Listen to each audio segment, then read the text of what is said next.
Et en rapport avec le projet Leadership féminin pour l'effectivité des droits humains dans la région des Cascades et de la boucle du Mohon, nous avons réalisé des journées de dialogue intergénérationnel dans 7 communes de la région des Cascades, à savoir Dakoro, Nyankorodougou, Sendou, Douna, Moussodougou, Beriadougou et Banfoura.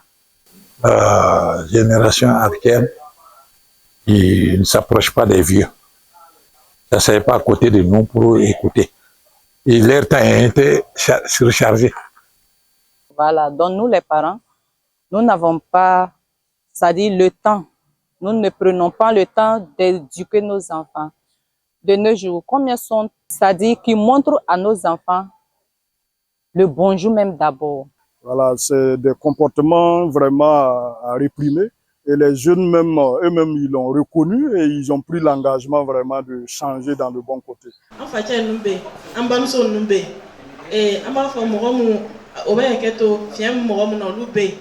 Voilà, kamele dombe sunu dombe donc aya anyagame o jonna voilà donc kun fana bu baron na oleato aya kete jonna parti to wamina kaseka na 50 wamina parce que ni mo ka do batora abna ye sigida be ja sigida be yirwa parce que kele be passé dolo ti do ka do bato.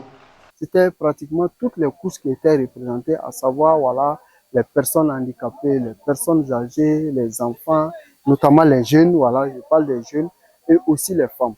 Donc, chaque couche, voilà, nous avons essayé d'évoquer, voilà, la contribution dans chaque couche pour le développement local, pour le développement de sa collectivité. Et donner une autre compréhension aux populations en ce qui concerne les droits humains, parce que les gens ont tendance à penser que les droits humains, c'est des concepts importés. Voilà, c'est leur dire, rappeler à travers des faits concrets que les droits humains, c'est leur quotidien. On a appris beaucoup de choses sur les droits humains, voilà, la gouvernance locale. Nous avons en tout cas su que même si nous avons des droits, on a aussi des devoirs. Bon,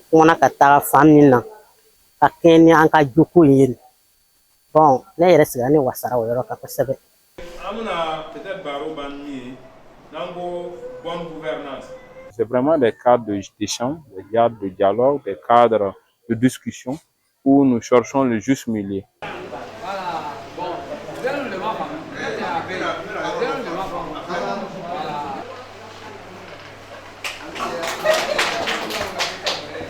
Et il a été question de recueillir les avis de nos aînés par rapport au comportement que la nouvelle génération a, comportement et attitude que la nouvelle génération a, et qui va à l'encontre de la promotion et de la protection des droits humains et de la gouvernance locale. Pour sortir de cette séance-là, on a vu comment les gens se sont intéressés, comment ça a contribué à la cohésion entre ces générations-là. On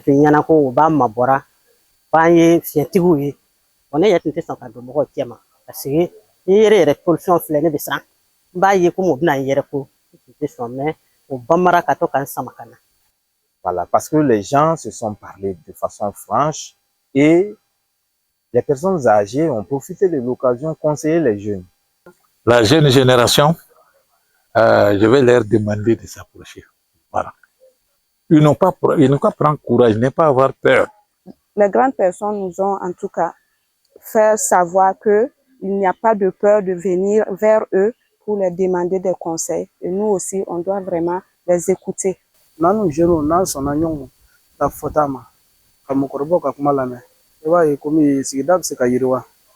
vais demander à mes personnes âgées de quand même penser loin. Parce qu'un vieux, tu vas t'asseoir, dire que mon enfant là, il est comme ça, il est mauvais, il n'est rien. C'est toi-même qui n'es rien d'abord. Ça a permis de toucher du doigt les réalités qu'il y a entre l'ancienne et la nouvelle génération. Voilà, maintenant, avant, il y avait la peur entre les jeunes et les vieux. Maintenant, de nos jours, nous constatons que non, avec ce genre de cadre-là, nous arrivons à échanger à bâton rompu. Les populations, en tout cas, nous ont demandé de réitérer ces initiatives-là et d'étendre ça sur d'autres localités qui n'ont pas pu, en tout cas, bénéficier de ces activités-là. Voilà, vraiment, c'est un cadre qu'il faut vraiment multiplier. Voilà, chaque fois, parce que les juges, c'est une camp de savoir. Donc, vraiment, c'est des cadres comme ça que nous avons besoin pour pouvoir renforcer le dialogue intergénérationnel. Surtout, remercier les différents partenaires de mise en œuvre de ce projet et le bailleur surtout d'avoir pensé à cette initiative.